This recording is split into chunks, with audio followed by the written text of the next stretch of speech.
everybody, and welcome to Right Here, Right Now, live Buffalo Football Talk, presented by Forefathers Organics. I'm your host, Alex Brasky, alongside my co-host, Ajay Cybulski, here for the Batavia Daily and Livingston County News. Each week, we'll discuss Buffalo's favorite football team, along with all the comings and goings from Orchard Park. Today, we're live from Mafia Con in Buffalo. Del Reed, gracious enough to reach out, invite us here. A great event on East Delavan here in the city. People continuing to pack into the Western New York Heroes Event Center. And me and AJ getting ready to go. Before we do so, however, let us first hear from our friends at Forefathers Organics. Unlock the power of nature with Forefathers Organics, your premium CBD store. We offer the highest quality CBD and hemp products to liberate your mind, body, and soul, helping you live happy and free. Our mission is driven by excellence and transparency, using cutting-edge scientific methods to combat stress and target issues at their source. From potent ingestible CBD to soothing topicals, all our products are USDA certified organic. Discover all natural wellness from farm to table. Visit forefathersorganics.com for more information. All right, we'd like to thank Forefathers Organics for hopping on board and sponsoring each episode here, right now, live Buffalo Football Talk. Sold out event today here at Mafia Con. AJ started at 10 a.m. Fellow podcasters, Bills players set to come in about an hour, I hear. Media personalities, Bills superfans, vendors, food trucks, and more on hand for the first ever convention of its kind. The event is sponsored by Wester and 26 shirts, with all proceeds benefiting the Punt Pediatric Cancer Collaborative and Western New York Heroes Incorporated. So that's what we're a part of here. You have a table beyond us here, giveaways going on, a lot of kids. We have a Buffalo dressed in a nice suit here. We had a Bills Mafia reunion on before us, podcast to come on after us. Just a great event here at the Western New York Heroes Event Center. Yeah, definitely a nice event. A lot of people here back in the house, Bills Mafia here in Halifax. A week away from training camp, so looking forward to training camp coming up, and obviously a great crowd here raging for pediatric cancer. So all in all, just a great event. A lot of interesting personalities here, media, like you mentioned, some players coming, and I'm excited to dive into some of our 53-man roster here at Mafia. And that will be the basis of today's show, the 53-man roster projection that AJ and I put together this week for the Batavia Daily News, available in today's print edition, and also all that content available online as well. It will be shared over the next several days on our social media, as well as the Batavia Daily News social media. But AJ, let's hop right into our 53-man roster projection. It's been a long offseason. I think we're both ready to get down to the nitty-gritty, start talking about actual football, actual action on the field at St. John Fisher University. But before we get there, let's do a little predicting. And in doing so, we decided on the same 53-man roster. I'm not sure if that was expected. I think we certainly expected to have some discrepancies. But, hey, you know what they say? Great minds think alike. We had the same 53-man roster, so that did make it easy to put it into the newspaper. But it does kind of tamp down maybe the controversy in our discussion. But we'll do our best to take you through it nonetheless. And we'll start with the wide receiver room, where a lot of the discussion is centered this offseason. And really it starts in the wide receiver room with Khalil Shakir, Keon Coleman, Curtis Samuel.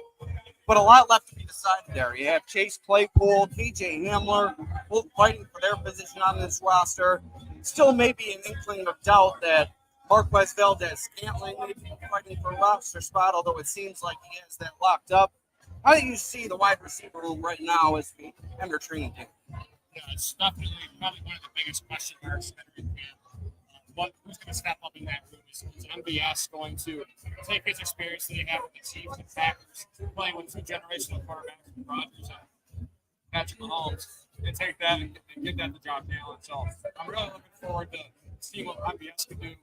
Chase Claypool is another one who obviously shined for OTA's for a minute. So he's another piece of this puzzle that may make an impact this year. We'll see how that turns out. You have kind of the top three with Samuel, Holden, and Shakir.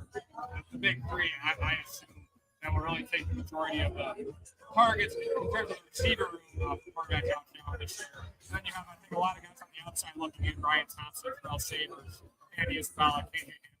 Maybe, we talked about it, maybe we could see KJ Hamler, Andy Isabella, maybe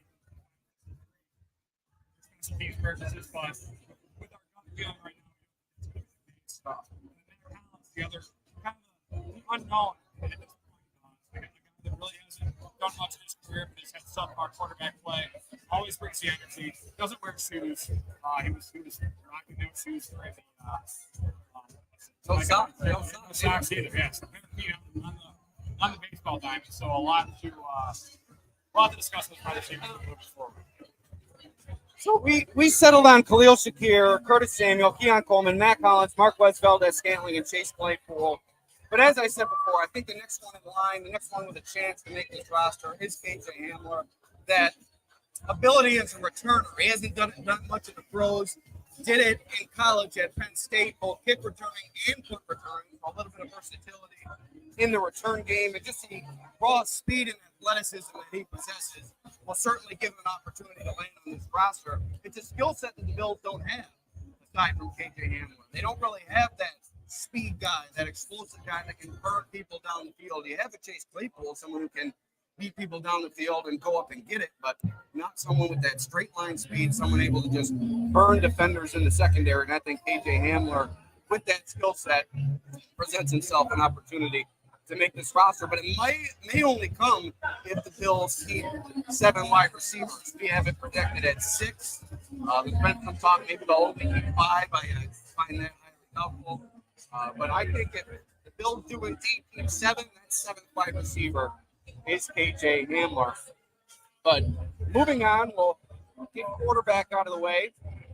Josh Allen, obviously locked and loaded as the franchise quarterback, capable of carrying this team to a Super Bowl. AJ wrote about it in today's edition of the Batavia Daily News, how Super Bowl should remain, maybe not the expectation, but it should remain on the table for this team. And Josh Allen's a big reason why. Yeah, I'm a big person with the quarterback. I don't think quarterback's one step. I think it's important to have the top 5, 10 quarterback if you want to go places. And like I said in the previous time, I think expectations should be, it could be down a little bit this year just because what we've increased a lot of season. So Josh Allen, Mr. Trubisky, again, also on the quarterback. That's the two we have making the quarterback. Josh Allen, taking over the quarterback this year. Obviously, especially previously with the Bills back in 2021 with Pittsburgh for a couple seasons. Now back in Buffalo. Definitely offers more of, I think, a sense of comfort than a Kyle Allen did last year. So really looking forward to seeing what Josh can do with this new group of wide receivers that we just talked about. And that's the two I really think make this roster. I don't really think there's much question about it. Yeah, and if Josh Allen goes down, this team is, for lack of a better phrase, screwed. But I think Mitch Trubisky capable of carrying this team maybe through a couple of games. And the way he looked during the offseason training program certainly leads one to believe and confirms your belief that the Bills are in better hands with Trubisky as their backup. He worked some with the ones, or projected ones, I should say, during the offseason training program. And just to see him out there mixing it up with the likes of Curtis Samuel and others was good to see. And Brandon Beane also raved about his performance in the offseason training program. So certainly Mr. Trubisky gives the Bills a better chance to absorb a brief absence from Josh Allen this season. Like I said, if it's an extended absence, I don't think that this team's going to be able to work through anything like that. Now, moving on to running back, James Cook, Ty Johnson, Ray Davis, and Reggie Gilliam. James Cook, what a season for him last year, in the top 10 in both scrimmage yards and rushing yards, averaged over 4.5 yards per carry. First season is the team's bell cow back. There were some hiccups for him in terms of playing time. He went under 50% snap share for about a 4-game stretch late in the season, and that kind of leads me to believe that the Bills are hoping to deploy more of a multi-back system than they were able to last year. They tried to get it going with Latavius Murray. He kind of ran out of steam as the season went on, but bringing back Ty Johnson, who was impressive in spurts last year, and Ray Davis drafting him in what he showed at the collegiate level. I think there's an opportunity for this running back room under Joe Brady, who showed last year that he wants to use the running game more than we've seen the Bills do in the past. There's more room for this team to provide that consistency that they've been looking for on the offensive side of the ball. And it really starts with utilizing all three backs. Yeah, it's all about getting younger for this group. I think James Cook, obviously, you saw what he could do last year. Just needs to clean up the miscues like we saw again all offseason. But yeah, a running back room: James Cook, Ty Johnson, Ray Davis, and Reggie Gilliam, who's technically a fullback, but we threw him in there with the running back room for the case of this. The cuts: Darrington Evans, Frank Gore Jr. So two guys that definitely have an outside chance, unless really Darrington Evans can maybe show some promise in the return game. Maybe there's an avenue for him to see the field and make the roster, but I just don't see it at this point. And Cook, Johnson, Davis seem to be the big three at the position this year with Brady at the helmet OC. And we'll see what they do. We'll see the snaps here, the snap splits. Cook appeared at 55% of snaps last year. It kind of feels lower than you kind of anticipated. It feels like he was in the field more, but he wasn't. So we'll see how Brady utilizes these three backs and really tries to fit them in and find mismatches throughout each. With Cook last year, there were some games where it was all Cook all the time, and then there were some games where they just kind of disappeared. That Cook kind of disappeared from the fold there. We're here at Mafia Con, New York Road Event Center. What do you think, AJ, this event that they have going on here?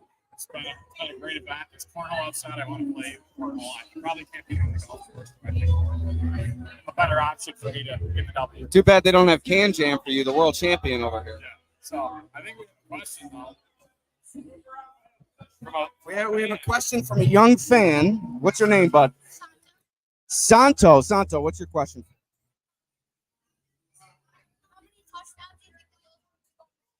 How many total touchdowns? Well, let's look that up, AJ. How many touchdowns did the Bills score in 2023? 54 total touchdowns in 2023. So over under 54 total touchdowns is your question, Santo. And you know what, AJ? I'm going to go under. I think they're going to play a more ball control style this year. Maybe more deliberate on that side of the ball. And with the changes that they've made defensively, I'm really high on this defense. And I think that will also lead me to believe that we might see a more ball control style, something that Sean McDermott's really tried to implement over the years. And maybe with inserting Joe Brady, the increased usage of this running game and maybe the transition that they're going through will allow them to slow things down. I'm going to go under 54 total. Great question. I think I honestly didn't even know. I haven't looked up that stat probably in my life. I had no idea how many touchdowns the Bills scored. I know Josh Allen counts for 90% of them a year. So you would think he's been over 40, probably around there. So I think it'll be similar. I'll go over and see what under. The Bills will be very good on offense this year. They're going to use a short passing game to establish the deep ball, take some deep shots, take some chances, keep the defensive coordinators honest. And I think the Bills will go over the 54 touchdown mark. All right, we have another question here. Another big fan. What's your name, sir? Miles. Come in behind us here. All right, no problem. I got a question for you. What's your projected outlook for the starting defensive backfield for the Bills this year?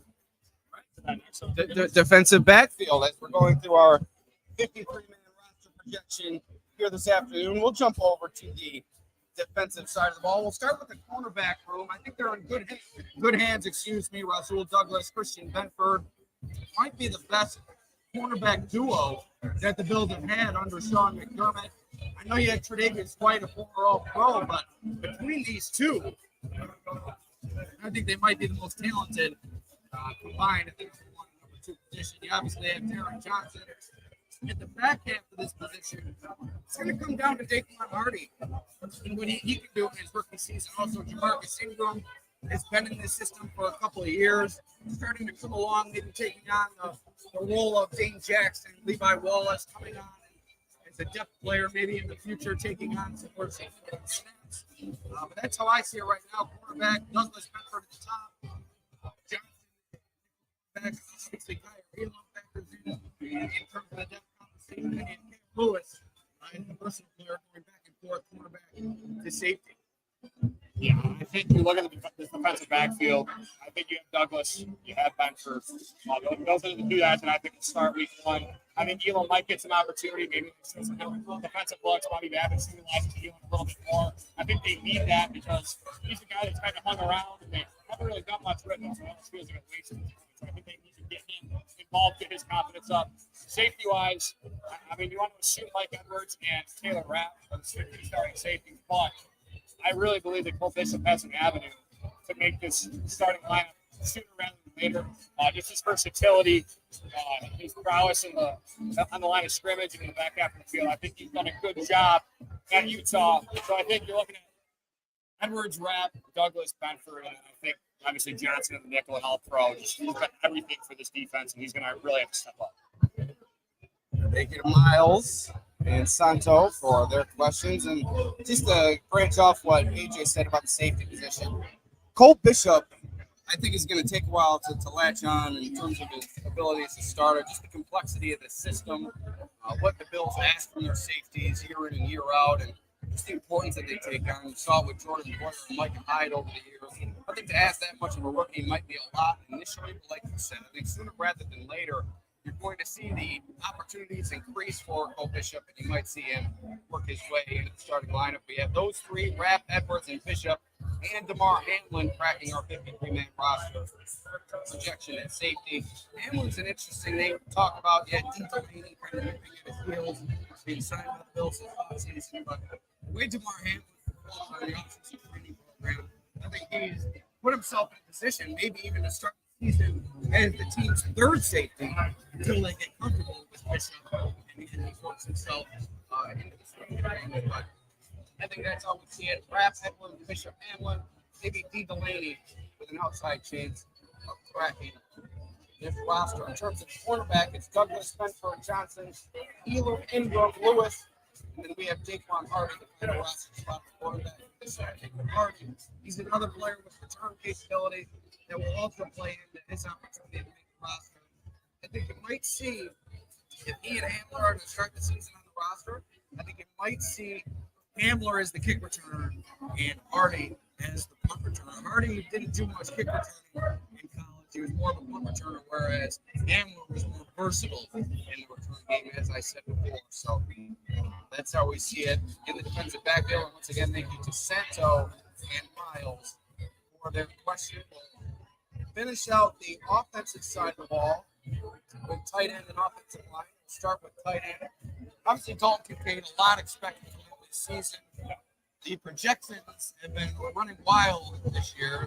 100 catches, 1,000 yards, 1,500 yards, 10 touchdowns.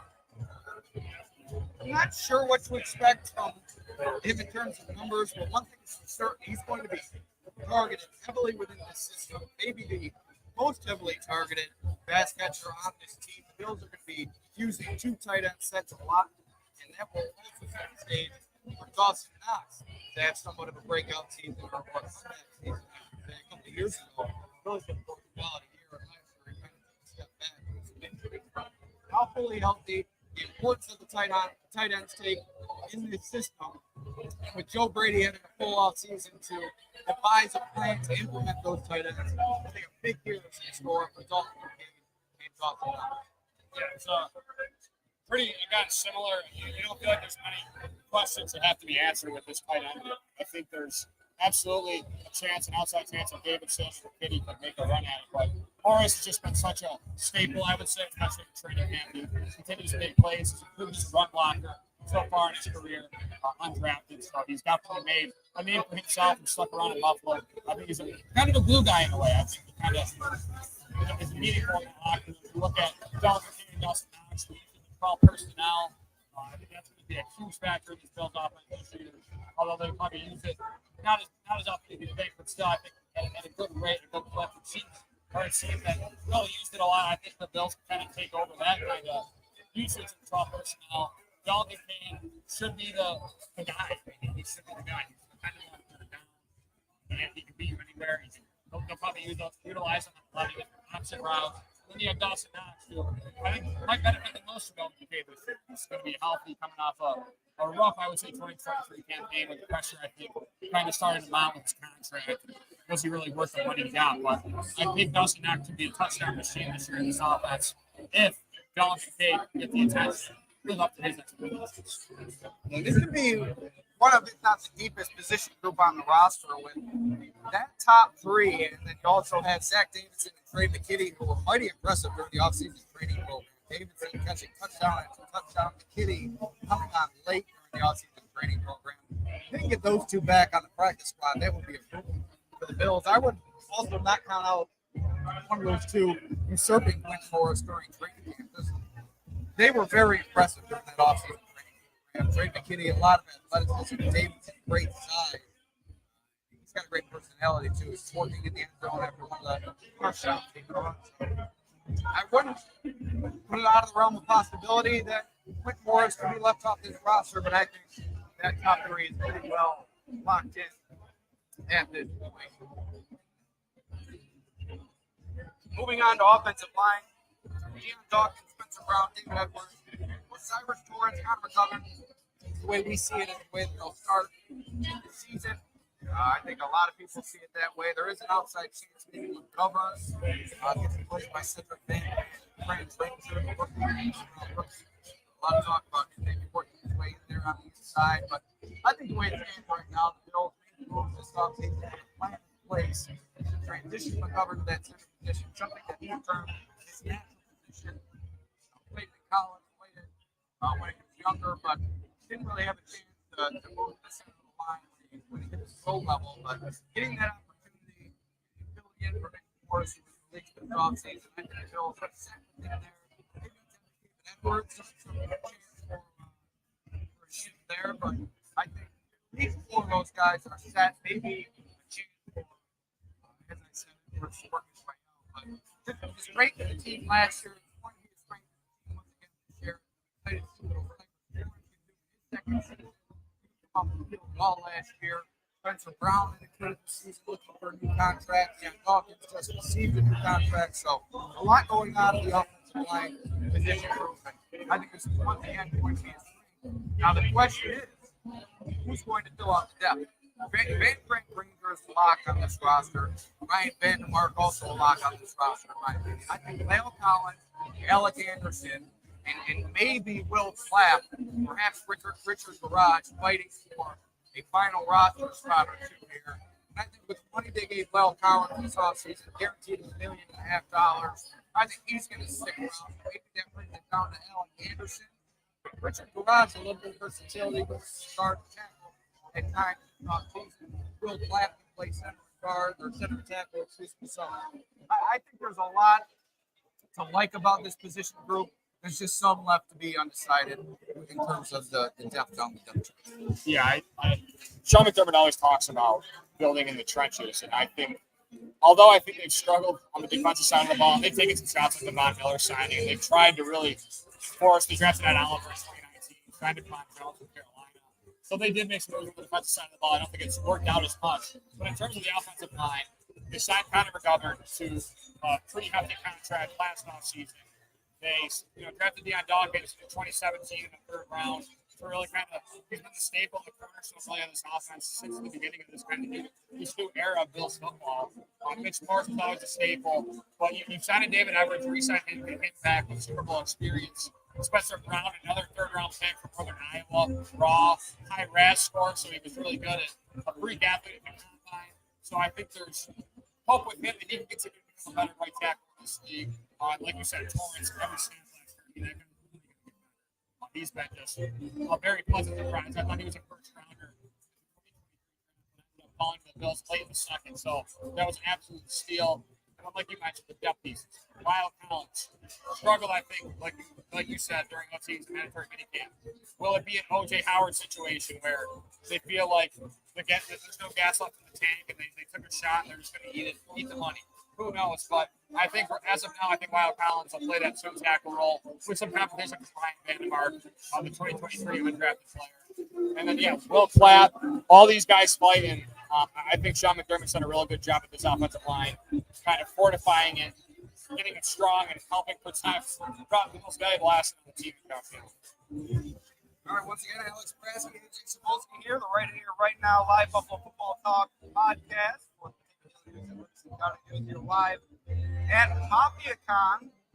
And this episode, as always, brought to you by Forefathers Organics. At Forefathers Organics, our mission is to liberate, educate, and innovate in the high quality CBD and hemp-derived products for your mind, body, and soul so you can live happy and free. Visit them at 87 Franklin Street in Dansville, online at forefathersorganics.com, or call them at 585-335-2223 to learn more about the products they offer. So moving on to the more defensive side of the ball, we already touched on the secondary. We'll speak about edge rusher here, a position that a lot of people are wondering if they'll address some of that money they have left over from the Louisiana first in case of maybe White. They'll bring back Frank So and Professor Von Miller to this group. They lost David Sacker from 2023 to Leonard Floyd with the San Francisco 49ers in the agency. So a lot expected from this trio this year. Greg Rousseau dealt with an injury last year. Kind of just season for him.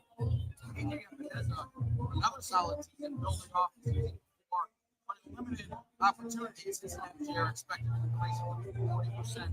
He saw a season ago, and he out so last year. So playing 16 games, I think it was 7 and Ebenezer playing is 20% less of his snaps, but out sacking so last season. So if you get Ebenezer around 8-9 sacks and show somewhere around there, double-digit territory,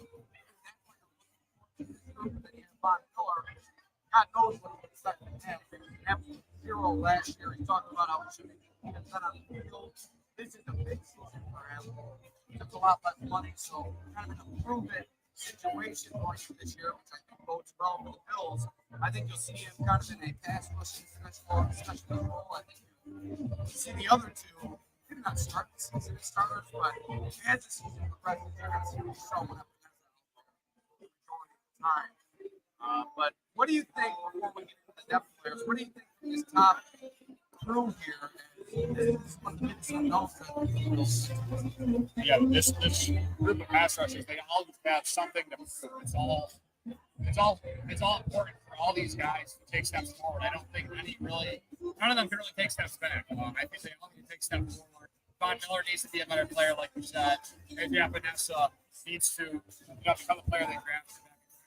So there's definitely some concern with the top three, but I'm looking forward to seeing what these top couple guys can do. And I think they might have the taste to maybe get the Bills to a spot where they can afford some sacks, some good players, and we'll see what happens. It's kind of up there. All right, elsewhere on the defensive line, we'll move to defensive tackle. Another strong point for the Bills last year, much like their offensive line. Ed Oliver, Daquan Jones, and the center of it all. What a season. Or excuse me. We have to talk about depth players. I got distracted. I sent myself a link here. I'm going to give you guys a look at what's going on here at Mafia Con. But to round out our discussion on the edge rushers is Matt Perino, the Shout podcast here. Making an appearance. He's going to come in from the bullpen after working. Ryan Talbot. But completing our discussion with the edge rushers, you have Swain Stewart, unknown what to expect from him. Too long ago, he was contributing 5-6 sacks per season. Pretty trouble unknown. How he's going to rebound this year with Bill, Javon Solomon. Incredible last season for Floyd. Tons of instant sacks, but undersized player and something else. He's on a lower level of collegiate football, so not sure if that's going to translate. Usually not the team last year, but with the addition that they made in school, they make this roster. They get Casey Tindall, another player they brought in, some fine players around here the past couple of years. Rondell Loffroyd as well. I think the way we see it, we're so up and as in Miller and Sullivan rounding out this. Yeah. The show, I'm right with Alex on this. One thing I have noticed now that we're going through this roster, we do have a lot of us making the team this year, so that's an interesting development in years past. I feel like these rookies have not really had as good of an advantage this year as Alex is. Spin around the block here at Mafia. But yeah, soon I think we'll offer some of the Shaq the Shaq also. So yeah, this head group is a lot to be figured out, but I still think there might be some surprises in the actual group.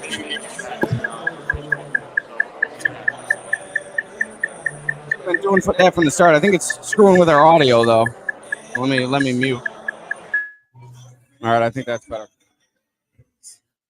Right, you see Mafia Con in full effect here in Buffalo, the West New York Heroes Event Center. But moving on, we will officially move on now to let Oliver Daquan Jones, the center of it all. But another position they added a lot, much like edge rusher. They bring in Austin Johnson and Sean Williams from the agency. You draft Wayne Carter.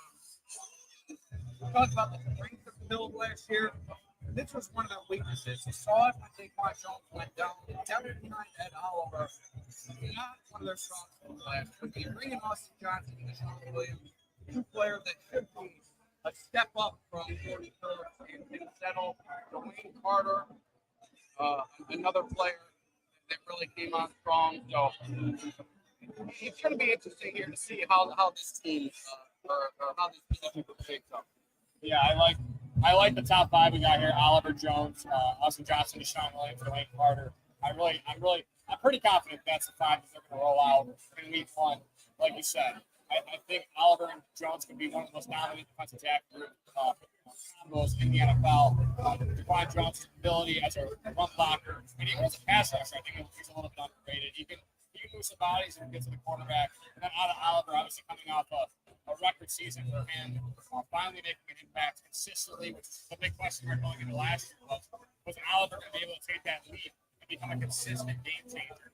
I felt like that was the case last season, and that was a good sign. So, like the defensive tackle group, I think Dwayne Carter brings, although a rookie, I think, like you said, I thought he was like almost a veteran out there in terms of how he carried himself. So I think that's also beneficial for this defensive tackle group. And I think the 15 to 20% of snaps that Williams, Johnson, potentially Carter see throughout the year, they need to be impact snaps, and it will really help the skills, defensive.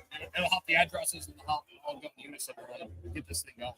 I think I'm noticing here at Mafia Con, the Diggs Allen 20 shirts, the presidential candidate shirts, it's been supplanted with Kincaid Knox 24. Yeah. So I think that's the Bills' cause, or Bills fans' cause this offseason.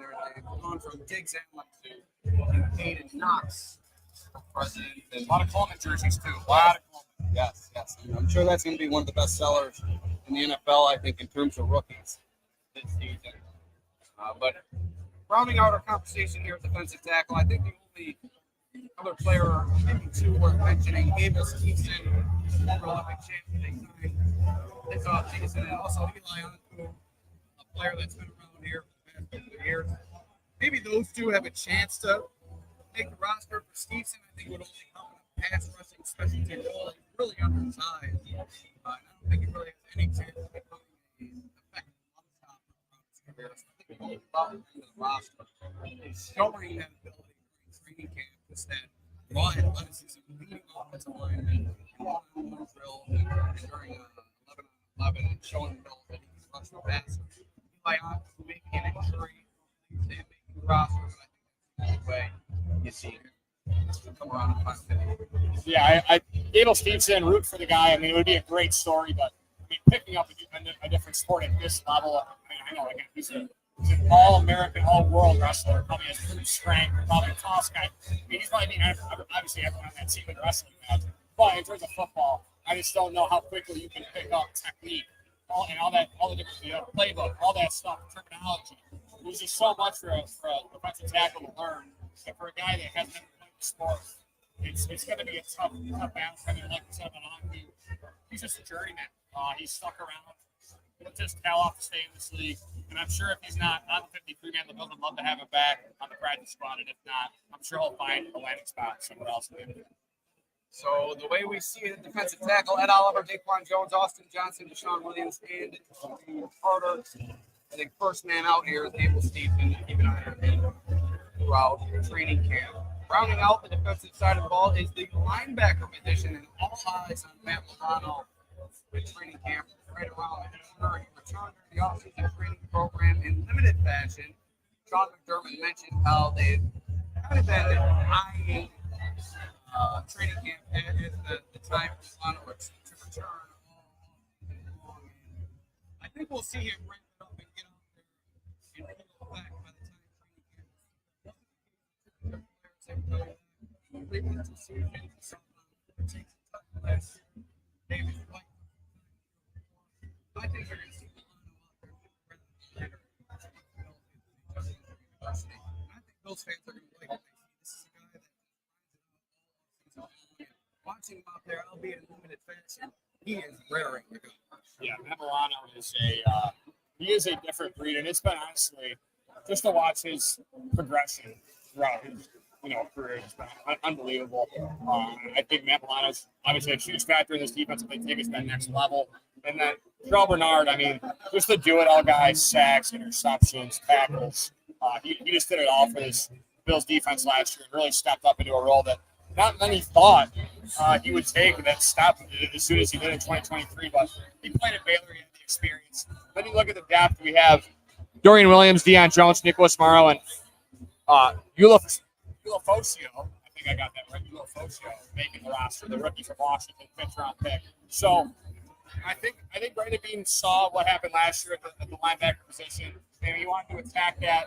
Signed 2 veterans in Morrow and Jones that really showed that they could play in this league and have done it for a long time. Maybe they lost a step, but you're not going to sign these studs at that position as a linebacker. It's a very integral part of the defense. And then Dorian Williams, I think the guy I'm looking most forward to, he's actually going to be at Mafia Con here shortly. Dorian Williams will be in attendance here. And look at this line building for the Bills players coming to sign here at Mafia Con, all the way out the door right in front of us.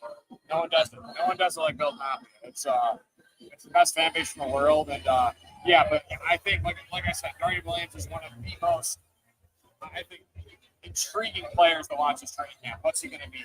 Is he understanding concepts, the playbook, where to be better, or will he still have trouble trying to pick that up? Because I think he has all the talent in the world to be a major contributor, honestly, for this 2024 team. I think the odd man out here is going to be Bailey Spector, a former draft pick of the Bills, but injuries have really hampered his progress the past couple of years. And injured once again leading into training camp sometime, maybe the entirety. I think it was just sometime during the offseason training program, but when you're injured that much and you're a player that really needed to fight for his position to begin with, I think Spector's going to be the outside looking in. Also, Joey Treason, the local guy, making the training camp roster, and they'll have a chance to put some good film out there for maybe other teams, or maybe welcome back to the practice spot. And Shane Simon, limited action during the OTAs and minicamp. I like what I saw from him as well. A really athletic player on the linebacker position. But the way we see it, Matt Milano, Terrell Bernard, Dorian Williams, Deion Jones, Rowe, Edifon Ulofocio, and those that build the linebacker position. Shane Simon has agreed out at a linebacker position. Finally, we'll wrap it up with special teams. Last money. Yeah, beginning with Tyler Bass. Not a great year from him last season. Below in terms of field goal percentage since his rookie year, only 82.7% in field goals. About a 5% decrease from the year before. So Bass in desperate need of a rebound season. It could have came down to the holder of the Bills' example this offseason with their punting competition. Jack Browning making the roster along with Sam Martin, punter from last season. Means uncertain.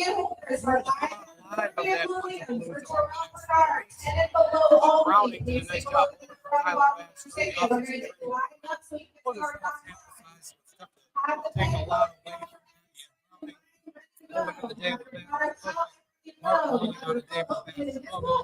certainly something to be gained from that, but I think you got to take it. What it's worth it. Got to be decided over the next few weeks. The holding competition, the punting competition. we both see Sam Martin at this point coming out alive, but you can't count out Jack Browning. Yeah, Jack Browning is excellent in college, and I think that could maybe transfer over, and especially with the holding. I have actually a quick question for you.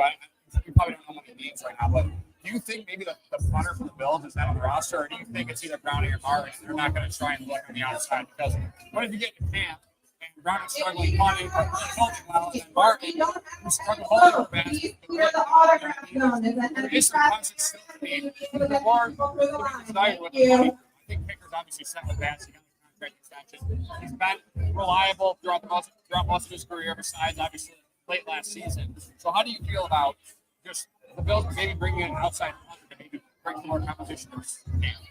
Punter is one of those positions where you don't really, aside from what we already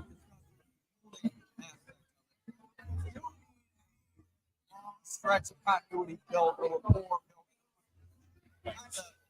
Sit there, lie and wait for the experience, why maybe, like you said, you don't like this from more veteran Mark was a rookie Browning. You go out there and pursue somebody on the age of Mark. I think you know that right now. I think the punter's on the roster. I agree. They're comfortable with Mark. They like what they've seen in limited time watching Browning. Chance during his preseason training. I think it's going to be, like I said, you can count up. They might go out there and pick a veteran that comes available over the next week. Where you can do that. This finding here, Alex Brasky is already called. We have foot traffic. Thank you. I think you're asking Brown. I think that's enough talk about the punter. Yeah, For today, anyway. for today. It's not the days of Brian Moorman, where punter is one of the team's most important positions. Yeah, it's pretty much a forgettable position on today's Bills teams with the amount that they've won throughout the season, and with Sean McDermott growing in his tendency to go for it on fourth down and everything like that. But AJ, we've covered a lot. We went through the entirety of our 53-man roster projection, and what an event here at Mafia Con. It really is incredible. As AJ takes you through a little bit of what they have going on here, I'm going to give you a walk around. Yeah, so there's multiple vendors here, some food trucks outside. They got some cornhole boards. So Alex, I might just walk through with Alex here as he goes around. So as you see, there's a lot of super fans. Super Bills fans, excuse me. Bills players showing up. Keon Coleman, the second-round rookie, will be here. And just a lot of great things going on. TSC's here. Signed merch. You have the chance to mystery boxes to win some cool stuff. I actually, a couple of years back, got a Dawson Knox signed photo, so that was pretty cool from TSC. So just all in all, a great event. Outside, again, food trucks. There's cornhole boards. That's my go-to thing. Beverages, a lot of food. So a real good event for a real good cause for Pawn Pediatric Cancer here at Western New York Heroes, a facility in Buffalo. I'm right here right now. Alex is now going outside. Check out the scene out there. A couple food trucks going on. Some tents up there. A lot of people, I'll say. A lot of people. Big line, like we mentioned. More the players coming here soon. So, real good event. Bills football is back right around the corner. And really looking forward to another entertaining season with who knows what punches will be thrown if they go through some misery to start. Very tough schedule with a lot of new faces, as Terrell Bernard, Dorian Williams have entered the building here at Mafia Con. So young linebackers looking to take a huge step on the Bills' defensive backfield defense. Sorry, a little distracted as people are getting excited. Alex staying over. Should hopefully be making his way back soon. This is a beautiful day too. Beautiful day. A little hot, a little sweaty trying to talk into this mic and kind of maybe out of the frame there. But maybe a little hot from the heat. But looking forward to again another great 2024 season as Alex is now back. But yeah, a lot of great stuff here. Thanks to 26 Shirts West Fair for a great event here today. Alex will try to get to his seat here. All right, so that's going to do it for here right now, live Buffalo Football Talk podcast, the Batavia Daily News and Livingston County News. We'd like to thank you for joining us live from Mafia Con. And of course, we'd like to thank Four Fathers Organics for sponsoring today's show. That's going to do it. We will see you next time. Peace out.